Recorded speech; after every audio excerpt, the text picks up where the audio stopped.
Before we come to the urgent question on the Chinese spy case, I would like to reiterate my remarks from last week. I remain disappointed by what has happened in this case. I am, alongside the Lord Speaker, continuing to seek advice from officials and specialist legal advice on what further steps might be taken to pursue this issue in other ways. While it would be not appropriate to talk in detail about the security matters on the floor of the House, I am also speaking to officials about access arrangements. I now call Chris Philp to ask his urgent question. Thank you, Mr. Speaker. To ask the Home Secretary to make a statement about Home Office involvement in the alleged China spying case. Minister. Thank you, Mr. Speaker. Can I thank the Shadow Home Secretary for the question, and can I thank you, Mr. Speaker, for the opportunity to respond to it today. As I have repeatedly set out to the House, the Prime Minister, the Home Secretary and the wider government are extremely disappointed that this case will not be heard in court. I have heard the strength of feeling right across the House, and I share members' concern about the threats that we face from espionage. The witness statements released last Wednesday vindicate what the Prime Minister and other members of the government have stated repeatedly. The Deputy National Security Advisor faithfully and with full integrity set out the various threats posed by the Chinese state to the UK and did so in order to try and support a successful prosecution. Now, this urgent question asked about the Home Office's involvement. Following the charging decision being made in early 2024 under the previous government, the CPS advised the witness that he could not share the evidence with others in government. Therefore, the Home Office's involvement following the charging decision that was taken under the previous government was heavily restricted to avoid breaching the CPS's requirements. Listen to that. Now, I have repeatedly made clear in this House... Don't need any help from the side, please. This is a very important statement that really does affect members of this House. Minister. Members of this House. Minister. Mr. Speaker, as I have repeatedly made clear in this House, ministers and special advisers were not involved in any aspect of the production of the evidence. And I stand by that statement today. The Prime Minister has also made clear that he was informed of the CPS's decision only a matter of days before the case collapsed. There is nothing that the Prime Minister or any other minister could have done at that point and would have changed what the law and what the policy was under the previous government between 2021 and 2023. Now, Mr. Speaker, for those that have read the DNSA's statements, they will see that they clearly articulated the threats posed from China based on the previous government's policy at the time and detailing the damage that was caused by the alleged offences. Ultimately, it was an entirely independent decision by the CPS to discontinue the case, and they have confirmed that they came under no outside pressure to do so. Mr. Speaker, like members on all sides of the House, I remain very frustrated that this case won't be heard in court. Mr. Speaker, we wanted to see this trial go ahead, and I have made clear on many occasions the decision not to proceed was an independent one for the Crown Prosecution Service, and the DPP has given assurances that there was no government interference in their decision. I note that the Joint Committee on the National Security Strategy will be undertaking an inquiry on the case and intends to hold public evidence sessions. The Intelligence and Security Committee have also indicated that they will also investigate. We welcome the launch of the inquiry and the investigations, which the government will, of course, fully cooperate with. Now, Mr. Speaker, I have already set out the range of activity this government is taking to combat Chinese espionage threat. I hope that that is well understood, but let me provide this House with the reassurance that the government will take all necessary action to keep the UK safe and secure. Shadow Home Secretary Crystal. Thank you, Mr. Speaker.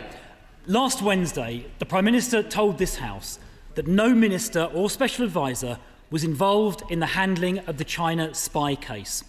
Yet the Sunday Times has since reported that the Home Secretary had, quotes, heard the case might collapse and had made representations to ensure the evidence put forward was as strong as possible. So I asked the Minister, when did the Home Secretary become aware the case might collapse? And what representations did the Home Secretary or her proxies make about the evidence, and to whom? Why has the House been told, including just now, that ministers and advisers were not involved in any way when the Sunday Times reports that they were? The Sunday Times also reported on a key meeting that took place on September the 1st, a meeting the government originally denied took place. Is it true Jonathan Powell chaired that meeting? Did the meeting discuss the CPS view that the evidence provided to that point was inadequate? And did that meeting discuss the possibility of providing further evidence in the case? And will the Minister agree to publish the minutes of all meetings in which this case was discussed and the correspondence relating to it? The Sunday Times reported that following the meeting, the Attorney General's office was asked to speak to the CPS. Did anyone from the AGO speak directly or indirectly to the CPS after that meeting? And can the Minister confirm that Dan Chugg from the Foreign Office was at that 1st September meeting? And can the Minister also confirm it was the same Dan Chugg who approached the Lord Speaker with a proposed deal in which the Chinese ambassador would be allowed back into Parliament? The Sunday Times also reported that the DNSA is understood to have acknowledged privately that the decision not to say China is an ongoing threat was political in nature. Is that true? Finally, the current government's position has been that all the evidence provided related to the last government's policy, but we now know that is categorically not true. We know from Matt Collins' third statement of August this year, in paragraph 8, that he copied and pasted from the Labour manifesto, and he stressed the importance the current government attaches to a positive relationship with China, weakening the evidence compared to 2023 and bringing in current government policy, contrary to what we have been told in recent weeks. So, why has the government been providing this House with inaccurate information, and why did ministers know what the CPS wanted but refused to give it to them? Mr. Speaker, with great respect, a lot of what has just been said doesn't actually relate to the question that was initially asked by the Shadow Home Secretary. And I have to say, the opposition's position is confusing. They initially criticised the government for intervening. Then, when it became... I will answer the question. I am answering the question. I think it is important that on these matters of national security that we try and debate these things in a reasonable and sensible way. That is the approach that this government will seek to take. If members opposite... I think we've had enough, Minister. Thank you, Mr. Speaker. The opposition's position is confusing. They initially criticised the government for intervening. Then, when it became absolutely clear that we hadn't done that, they criticised us for not intervening. They asked for greater transparency, and then, when we provided it, they accused the government wrongly of hanging people out to dry. And given that this urgent question related to the activities of the Home Office, I'm not at all clear why the Shadow Home Secretary thinks it's appropriate, given accusations that have been made previously about hanging officials out to dry, to name an official in the Foreign and Commonwealth Office. How does that relate to the urgent question that was asked? Now, I do wonder, Mr. Speaker, when... Sorry, I think I need to help a little bit. It is in order to mention another department. You can't ring fence it without other people. I'm sorry, it might not be comfortable, but the fact is the question's being asked that is within order, and that's what matters. Minister.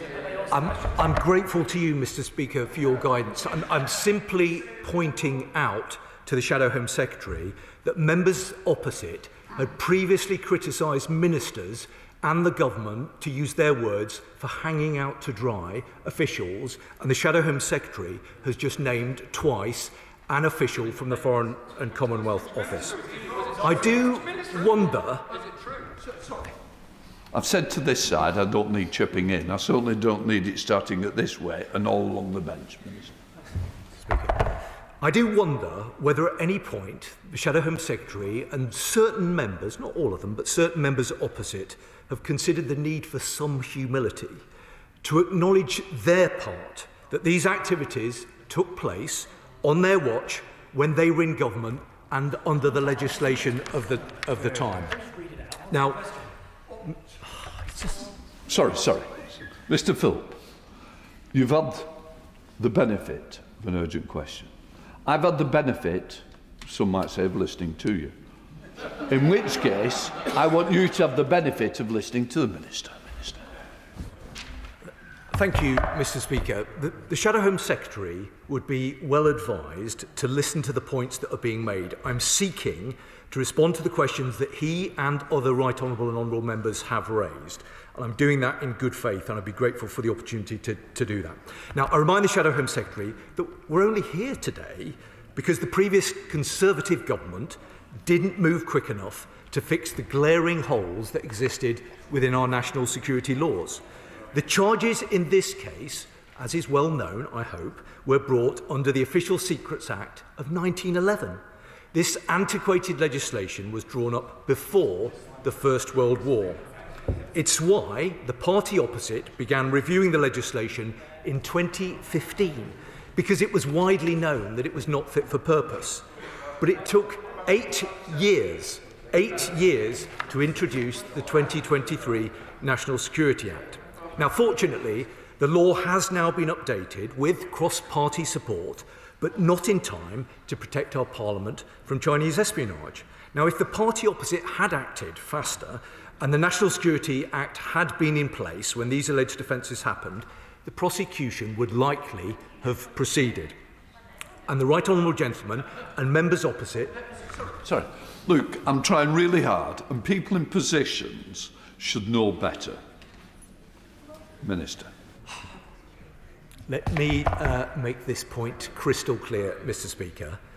No member of this government, nor any special advisor, was in any way involved in the evidence submitted to the CPS or the decision by the DPP not to proceed with the case. And, Mr. Speaker, there was an important omission from the Shadow Home Secretary's remarks just now. As members will know, the first substantive witness was provided under the previous government when the Right Honourable Member was a Home Office Minister. Yet neither he nor the Leader of the Opposition have taken the opportunity to say what involvement Conservative ministers and Conservative special advisers had in the main tranche of the evidence. Now, the Prime Minister has confirmed that no Labour ministers or special advisers were involved with the provision of evidence for this case. And last Wednesday, during Prime Minister's questions, the Prime Minister asked the Leader of the Opposition to confirm if that was also the case under the previous government. Now, I was in the House last Wednesday, Mr. Speaker, and I think that I heard the Leader of the Opposition confirming from a sedentary position that she did know the answer to that question. But the party opposite have refused to confirm if any Conservative ministers or special advisers were involved in the provision of evidence under the previous government. I wonder if any of the former ministers here can provide the answers today. Mr. Speaker, as ministers have repeatedly said from this dispatch box, this government is extremely disappointed that the case did not proceed to trial. I gently say to the opposition front bench, they need to stop throwing mud and start coming to terms with what happened on their watch. Andy Slaughter. Thank you very much, Mr. Speaker. The Chair of the Home Affairs Select Committee and other relevant Select Committee chairs, including myself, have met with the Director of Public Prosecutions and have sent him a detailed series of follow-up questions. The Chair of the Joint Committee on National Security Strategy has convened an inquiry and is likely to be calling a number of relevant witnesses, including government ministers. And the Minister has also mentioned that the ISC will be looking at this matter. Can the Minister assure the House that the government will cooperate fully with those inquiries and those responses, and that this is the best way to take these matters forward in a thorough but also timely fashion? Well, Madam Deputy Speaker, I'm grateful to him for his question and for the role that he has played in these proceedings. Yes, I can give him the absolute assurance that he seeks. I think there is an important role for this House to play in terms of looking carefully at precisely what has gone on here. And that is why I very much welcome, on behalf of the government, the work that is now going to take place by the JCNSS and by the ISC. I think both of those important committees have an important role, and I'm sure that there will be other contributions that members across the House will want to play as part of that process. Spokesperson Max Wilkinson. Thank you, Madam Deputy Speaker. What a mess. Yes. We have 3 questions for the Minister. Firstly, what conversations has the Minister had with all relevant parliamentary authorities, which might include the Speaker's office, about plans to tighten vetting or ongoing monitoring of researchers and staff to ensure this does not happen again? Secondly, having seen the witness statements released by this government, there is a reference to the use by the previous government of back channels to attempt to persuade the honourable members for Tunbridge and Rutland and Stamford from raising concerns about Confucius Institutes. What is the Minister's understanding, based on the evidence statements and any other information available, of the meaning of the word back channels in that context? Does it refer to the previous government's whip's office, government officials, or somebody else? And thirdly, given that the Prime Minister's spokesperson still today refuses to say that China is a threat to Britain's national security, would the Minister be comfortable with Labour MPs accepting meeting requests from representatives of the Chinese Communist Party or any nations allied to China? Well, Madam Deputy Speaker, genuinely grateful for him for the points that he has raised. Let me take them in turn. I lead on behalf of the government on the issue of vetting. And there has been a lot of work that has taken place in government since we came into office in order to ensure that the systems and processes that underpin our vetting are fit for purpose. He's right to ask about it, because although it may seem like a reasonably niche point, it is actually a very important one, because our national security is underpinned by our ability to vet those who have access to privileged information. He, for reasons that I completely understand, drew reference to the link between that work that we're doing in government and the importance of making sure that the appropriate vetting procedures are in place for this House. I know that he will understand that fundamentally that will be a matter for the Speaker and for this House, but I give him an absolute assurance that we work very closely with Mr. Speaker and with the Deputy Speakers and all those in this place to make sure that we look carefully at what happened and satisfy ourselves that the vetting arrangements are absolutely fit for purpose. His second point related specifically to 2 members of this House, and let me say to him, I don't believe that either of those 2 members are in their place today. I'm keen to work closely with them, and I'm keen to meet with them and to ensure that the government are providing the support that they may want or require. And I'm very happy to speak to him and to those members about the point that he has made. With regard to the final point that he made, which was specifically about China, I hope that he will acknowledge that the government have been crystal clear about what our position is with regard to China. And right honourable members chuckle.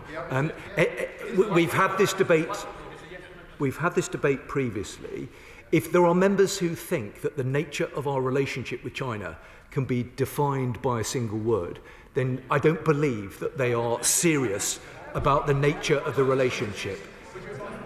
The specific point, all members in this House have an absolute responsibility to decide for themselves what meetings that they take. I don't believe, with great respect to him, it's for government ministers to opine from the dispatch box about whether individual members should take meetings or not. Fred Thomas. Thank you, Madam Deputy Speaker. Personally, I'm very clear that China remains an active, persistent and everyday threat to our country and has done for many years. Can I ask the Minister, in light of this, what steps he is taking on behalf of the government to make sure that parliamentarians across this House are much better protected in years to come from the kind of foreign interference that we saw, unfortunately, regularly on the last government's watch? Minister. Well, I'm grateful to him, not only for his question, but for his previous service and for the work of his constituents with regard to underpinning our national security. I think he does make a very important point. He will know, as will you, Madam Deputy Speaker, that the MPSA published guidance just recently, which is designed specifically to provide honourable members with the advice and the guidance to ensure that they are best able to deal with the nature of the risks and threats that all of us in this House face. But to come to the second part of his question, this is something that the government takes incredibly seriously. We inherited the Defending Democracy Task Force from the previous government. That was a good institution, and I, on many occasions previously, have paid tribute to all of those opposite who were involved with the setting up of that particular institution. The Prime Minister has renewed the mandate of the Defending Democracy Task Force. It is the fulcrum point across government that brings the different departments and law enforcement together, alongside with members of this House, to ensure that we are doing everything that we can to address and tackle the threats that we face. I've always believed and always maintained that that should be a shared endeavour right across this House, and my door will always be open to members of this House who would like to discuss it. Sir Edmundley. I rather thought that in a civilised country, whether you're prosecuted or not depends on the evidence. And therefore, was it wise for the witness statement to replicate word for word the words of the Labour Party manifesto? Was that wise, and has it ever happened before? Well, I always appreciate the Leader of the House's questions, and I think he brings the Father of the House, forgive me, the Father of the House his questions because I think he brings a long-standing wisdom and perspective to these matters.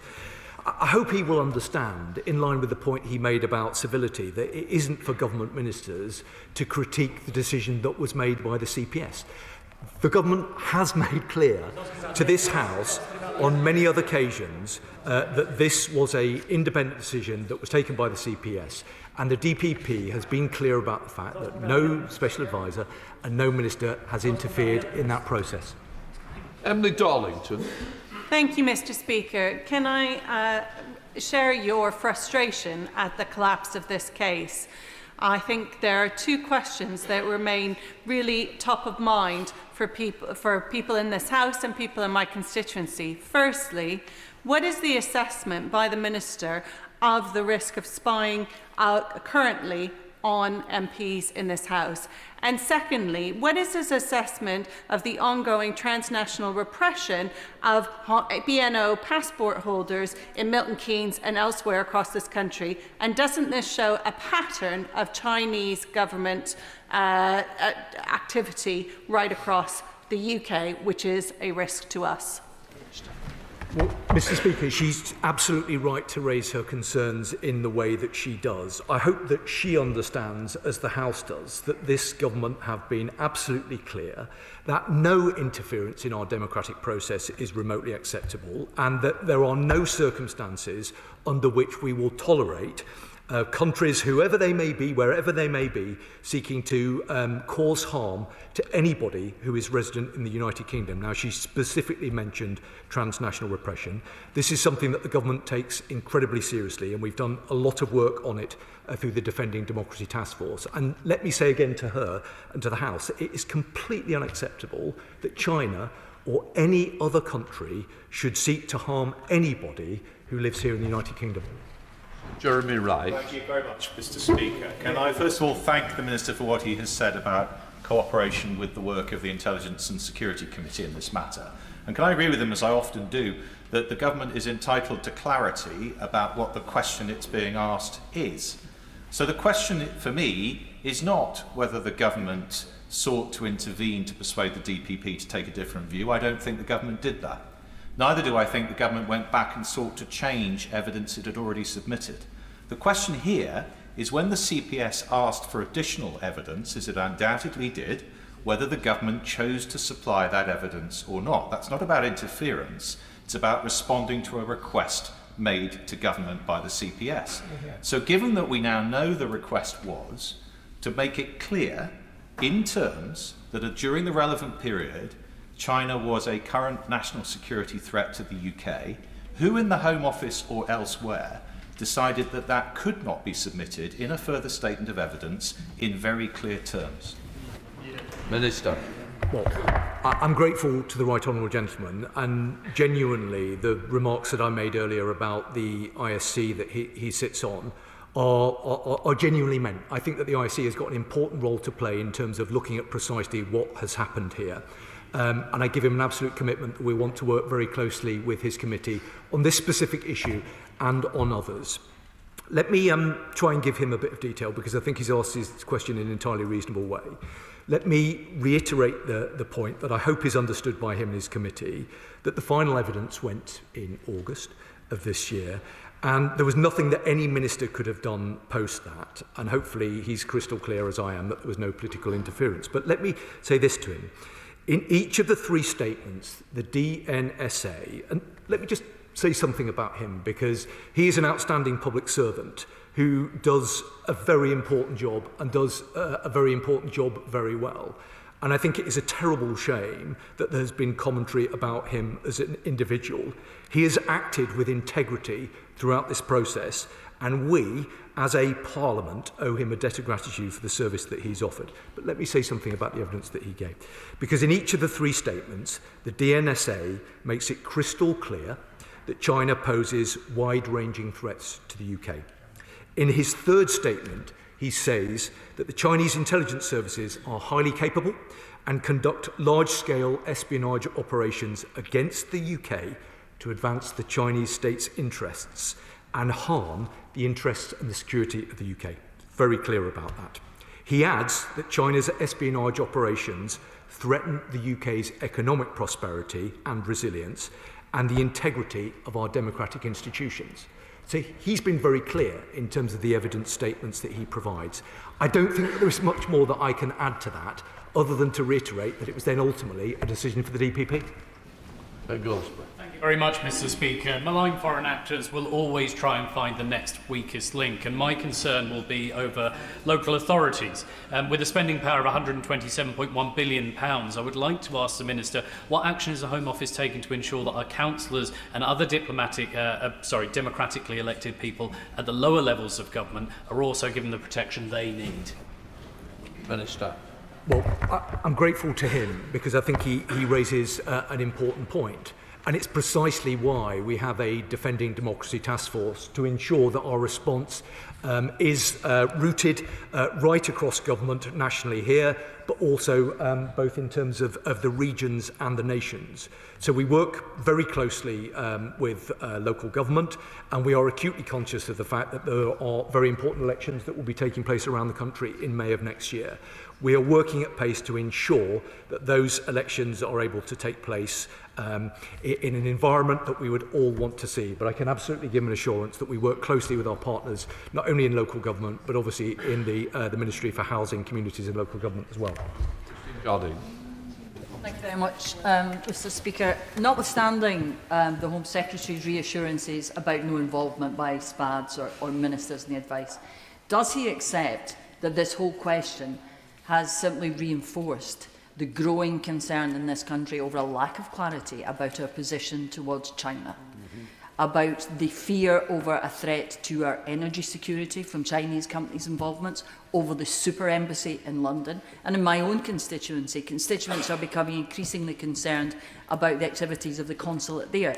So can the Minister reassure us that this government is going to make its position towards China absolutely clear in the near future? Minister. I'm grateful to her, because I think she asked an entirely reasonable and constructive question. She will acknowledge, I'm sure, that the government, the previous Foreign Secretary made a statement to this House about the China audit, and I hope that she would acknowledge that the nature of the relationship is obviously complex. I'm not aware that there's anyone in this place who doesn't think that we shouldn't have some form of economic cooperation with China. I think it is in our country's national interest to be clear-eyed about the nature of the relationship.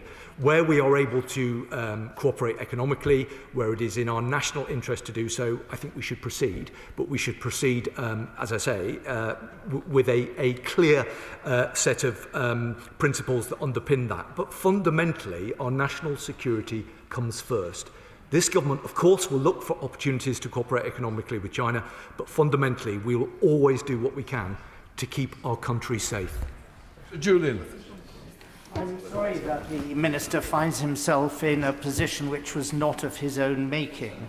And I'm also sorry that only 4 members of his parliamentary party out of over 400 are standing up to contribute to this debate. Does he accept that one of the reasons for the cloud of suspicion of political interference that is around this matter is the decision taken to appoint a highly political special advisor as national security advisor for the first time? This has put the deputy national security advisor in the firing line. And can he at least confirm that if and when, as I'm sure it will, the Intelligence and Security Committee asks the National Security Advisor to come and give evidence in its inquiry, that he will do so? Minister. The right honourable gentleman refers to what he described as a highly political appointment. With great respect to him, and he knows I hold him in the highest of regards, I disagree with his characterisation of that particular appointment. The National Security Advisor is someone who has huge experience of government. The National Security Advisor is someone who has... The National Security Advisor has huge experience of government, is extremely well connected and honourable members may think it's not a good thing that we've got somebody occupying a very important role in government who is known around the world. The government contends it is a good thing. You only need to look at the comments made by President Trump's Foreign Affairs Advisor just the other day, commending the important work that the National Security Advisor has done. He works incredibly hard to secure the security of our nation. Rather than talking him down, I think we should get behind him and make sure that he's supported to do the important job that he's been given. Sir Ian Duncan-Smith. Speaker, it was referred to earlier on that the official spokesman for the Prime Minister was asked whether China was a threat, and he referred to the DNSA's statement in which he said China conducts large-scale espionage operations. These operations threaten the UK's economic prosperity and resilience and integrity to our democratic institutions. By anyone's definition, that would then mean that they are a threat. I am a sanctioned member of this Parliament, which this is what it's all about. I have been spied upon, and I have had a wolf warrior from China follow me around and impersonate me around the world very threateningly. Can I therefore ask him, does he think I ought to refer to China as a threat? Minister.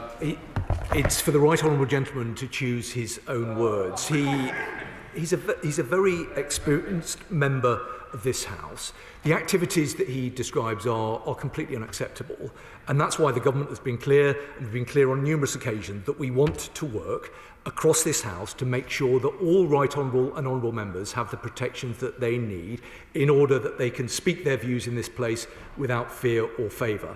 If the right honourable gentleman wants to discuss these matters further, I'd be very happy to do that, because I hope that we can find a way of discussing these issues, which are incredibly serious, in a more grown-up way than has been the case previously. Graham Ledbetter. Thank you, Mr Speaker. After the Cabinet Office meeting on the 1st of September, did the Prime Minister receive a note in his ministerial red box on the case, and if so, did he approve it? Additionally, at any point did the UK Government give Chinese officials private assurances in any form that the application for the Chinese Embassy in London would be approved? Minister. Honourable members will know that there is a very long-standing custom where ministers don't comment on the contents of the Prime Minister's box. However, under these particular circumstances, I'm very happy to confirm that there was no note to the Prime Minister. Sir Bernard Jacob. Mr Speaker, can I first invite the Right Honourable Gentleman to clarify what he said in response to my question last week when I pointed out that the letter to the Select Committee chairs from the Director of Public Prosecutions was very clear that he had asked for a statement that China was a national security threat, and it was not forthcoming. And at that point, the Right Honourable Gentleman shook his head, appearing to dispute that. Will he now accept it was not forthcoming? Was it? And furthermore, when the DPP informally approached the government after the third evidence the third statement of evidence had been supplied to him, to complain that the words national security threat was still not contained in the document, the government consciously chose not to give any further response. Is that correct? And we want to know why. At that point, nobody in the government thought, given all the things that DNSA had said already, they couldn't use the three words national security threat. Minister. I hope that he will understand that I think this is now the third time that I've appeared at the dispatch box to answer questions from members opposite, including from himself. So he'll forgive me if I can't remember the specific detail of the question that he put to me when we were last here. I hope that I've sought to provide some clarity. I gave, in response to his Right Honourable friend just a moment ago, a very detailed account of the three statements from the Deputy National Security Advisor. I think we've been clear, as was the Deputy National Security Advisor, in the statements that were provided, that the fact that China poses a range of threats to the UK is not in doubt.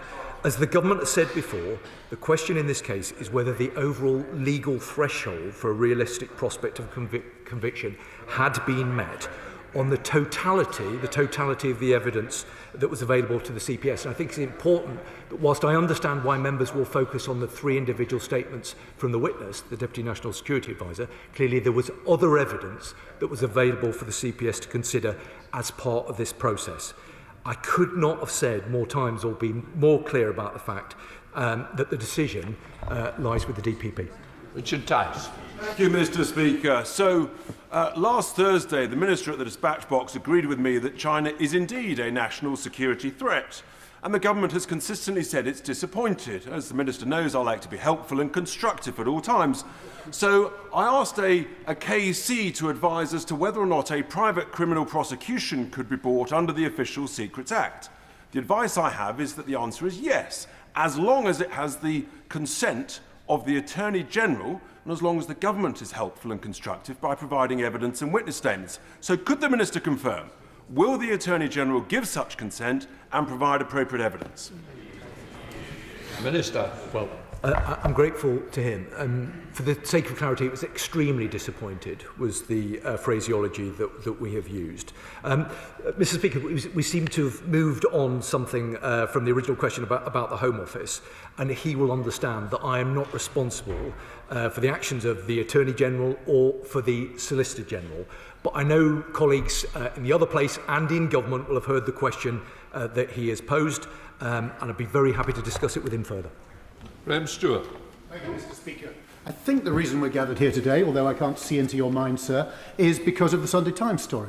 That's why the Shadow Home Secretary asked, when did the Home Secretary hear that the case might collapse? That was question one, Mr. Speaker. Aren't we owed an answer in this House to that question?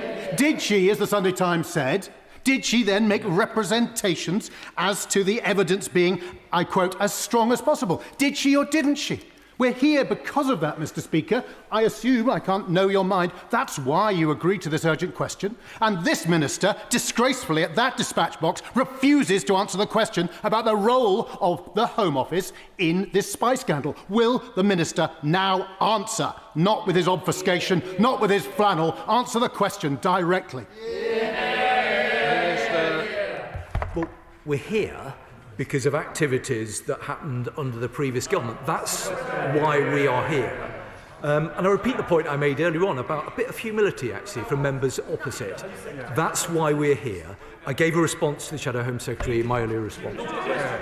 John Cooper. Thank you, Mr. Speaker. A senior Chinese government official invited Britain to fulfil its obligations and honour its commitments over the so-called super embassy. Can the Minister shed some light on what these obligations and commitments were? And if he's going to say that no such commitments or obligations were offered, can we file that under another threat to this country by the Chinese? Minister. Well, I can say to him that we don't recognise those claims. And, of course, given the quasi-judicial nature of the process, it would have been entirely improper for anybody to have made any comment that basically cut across the legal process that has been led by the Secretary of State for the MHCLG. Dr. Luke Evans. Thank you, Mr. Speaker, and I appreciate the Minister's clarity that he keeps talking about. So on that basis, the case collapsed. This is about leadership. He has seen all the evidence in public and all the evidence in private. Was China spying on 2 members of Parliament in this case? Yes or no? Minister. I'm happy to debate issues of leadership with anyone in this House, not least because I've spent all of my professional life trying to keep the country safe. And I will continue to serve in government to make sure that we do everything that we can to stand against the threats that we face. I'd hoped entering into government that is a process that would be a consensual one, that we could work across this House to keep the country safe. That has been the approach of this government, and I'm sad that members opposite don't want to proceed on that basis. Mr. Anderson. Thank you, Mr. Speaker. Does the Minister believe that with the collapse of this case, it has weakened the UK's position on the international stage and we will see more foreign state actors trying to carry out operations of espionage against members of Parliament? Well, that's precisely why we work very closely with our Five Eyes allies. That's precisely why the United Kingdom hosted the 5 countries Ministerial in London just a couple of weeks ago. This needs to be a shared endeavour with our allies, with our partners and our neighbours. We have a huge amount in common. We have a huge amount in common with our international allies, particularly within the Five Eyes alliance. And this government will continue to work closely with them to ensure that where there is any country, whether it is China or whoever it might be, who seeks to interfere in our democratic processes or harm those who live in our countries, that we work collectively across those alliances to stand against those threats. Dennis Maddy. I'd like to ask a question to the Minister about another case of foreign interference in our politics. Nathan Gill, former Reform leader in Wales, a constituent of mine, pleaded guilty to accepting bribes from Russia.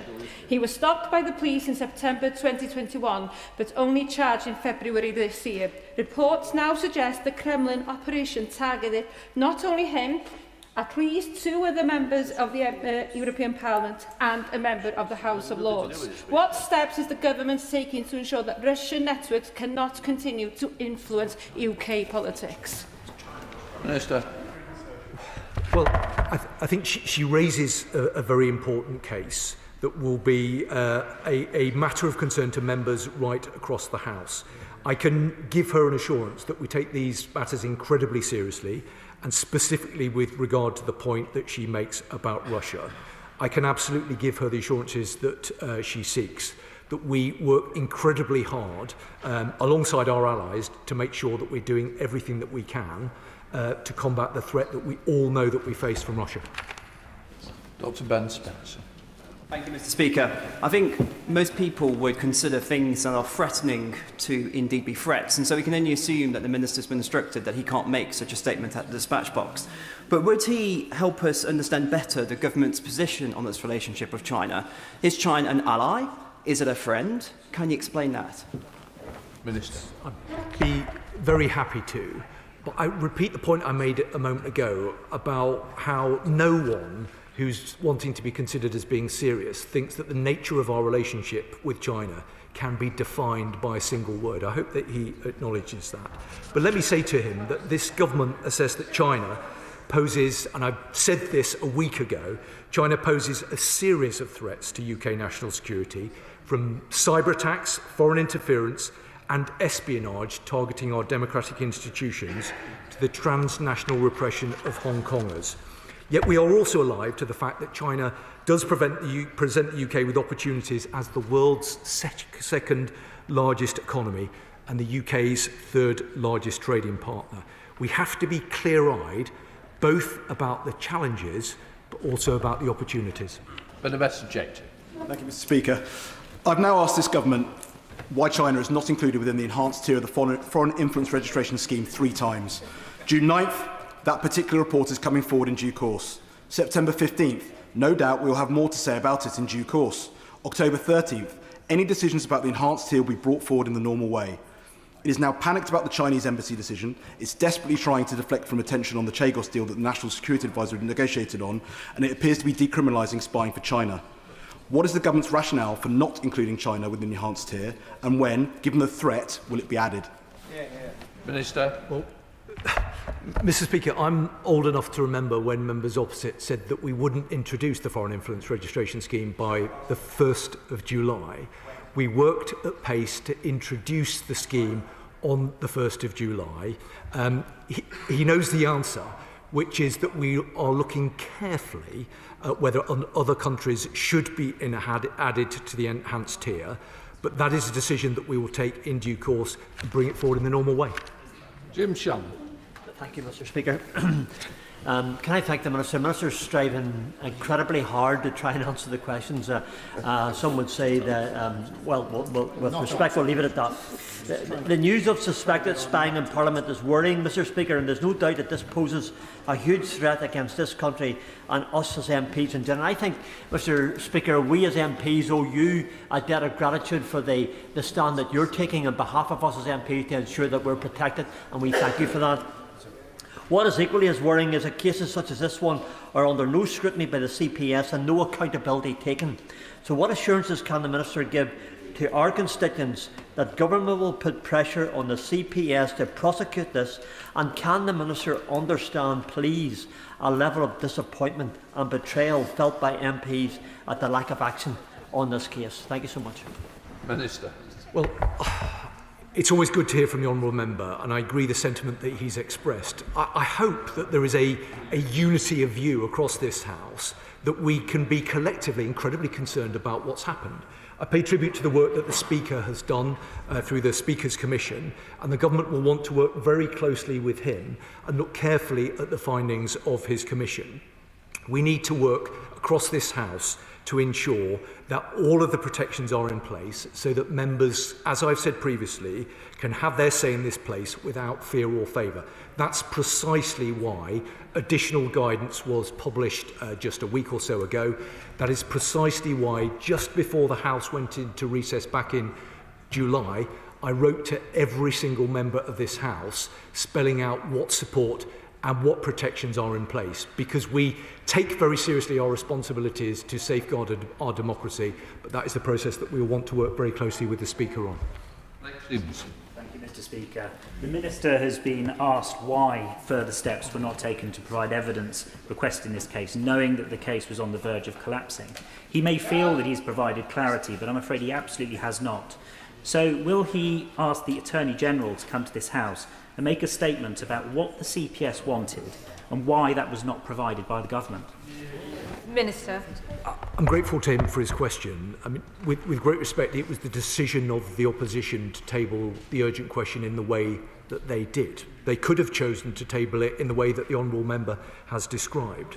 Of course, the Attorney-General and colleagues right across government look very carefully at the circumstances of this particular case. I've spelt out in some detail the information that the government is able to put into the public domain about the 3 witness statements that were published by the Prime Minister last week. I say to him again that the final piece of evidence was sent by the Deputy National Security Advisor in August. There's nothing that any Minister or Special Advisor could have done thereafter. Jim Alistair. It seems to me that a key question, which despite 3 sessions on this subject has not been answered, is this. In April 2024, we know that the evidential test for prosecution under the 1911 Official Secrets Act was met. We also know that come September 25, the PPS was saying it wasn't met. So the key question is, what changed? Part of the answer seems to come from the CPS when they said they asked for government information which they didn't get to a satisfactory level. Does that not suggest that there was a failure on government's part which contributed to the collapse of this prosecution? If the government simply said, on the one hand, China is a threat, on the other hand, it is an opportunity, how could you ever in a criminal case put beyond all reasonable doubt the fact that it was a threat? Wasn't that equivocation the source of the problem? Minister. As I've said previously, in each of the three statements, the DNSA makes it crystal clear that China poses wide-ranging threats to the UK. In his third statement of August 24, he says that the Chinese intelligence services are highly capable and conduct large-scale espionage operations against the UK to advance the Chinese state's interests and harm the interests and the security of the UK. I don't think there could have been any greater clarity. No, Shastree first. Thank you very much, Madam Deputy Speaker. The Minister has repeatedly said he is extremely disappointed that this case didn't proceed to trial. That's thin gruel if all the steps necessary to ensure it got to trial were not taken. With that in mind, can the Minister set out whether the report in the Sunday Times over the weekend that the Prime Minister and other ministers were aware of the imminent collapse on the 12th of September is correct? And if that is correct, what steps the Home Secretary took to ensure the CPS had the evidence they needed? Minister. I hope that he understands that the point about the government being extremely disappointed is absolutely genuine. I could not have been clearer from day one that the government is extremely disappointed that we won't be proceeding with this trial. But it isn't for government ministers to opine on a decision that was taken independently of government. The final evidence went in August, and I can give him an assurance that there is nothing that any minister, the Prime Minister, any minister could have done thereafter. That's the question. Harriet Cross. Thank you, Deputy Speaker. The Minister has been asked by numerous people, not least the Shadow Home Secretary, my right honourable friend for Beverley and Holden Ness, when the Home Secretary knew that this case was going to collapse. We have not been given an answer. He's also been asked by numerous people, did the Home Secretary make representations? Again, we have not been given an answer. These should be relatively straightforward questions with straightforward answers. So can the Minister please now answer these questions or give a reason as to why he can't? I have done my very best to provide the clarity that honourable members are asking for. But there is, of course, still an unanswered question about the position of the previous government. The Prime Minister put that point to the Leader of the Opposition last week. There are a number of former government ministers here. Perhaps they could tell us the answer. Gregory Stafford. Thank you, Madam Deputy Speaker, and I'm going to give the Minister a fifth chance to answer. Did the Home Secretary make representations when she discovered that the case was about to collapse? Yes or no? Minister. I've given the House the response. Have you calmed down? Marvellous. Robin Swan. Thank you very much, Madam Deputy Speaker. Chinese officials recently briefed the Stormont's Finance Minister on the status of a local company in his constituency owned by the Chinese state. Information on the briefing released under the Freedom of Information by the Department of Finance actually withheld details, citing Freedom of Information laws which, by protecting confidential information obtained from a foreign state. So in the current climate, and in the interest of openness and transparency, would the Minister agree that it would be best to actually release all the details of that meeting rather than hiding under FOI laws? Well, I'm grateful to him. He's asked quite a technical question. I'm not entirely clear which meeting that he's referred to, but I'm very happy to write to him with the details.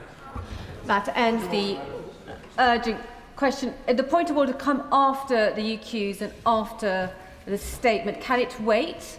Thank you. Thank you. Can it wait? Okay. So we can allow the front bench a few moments to shuffle over.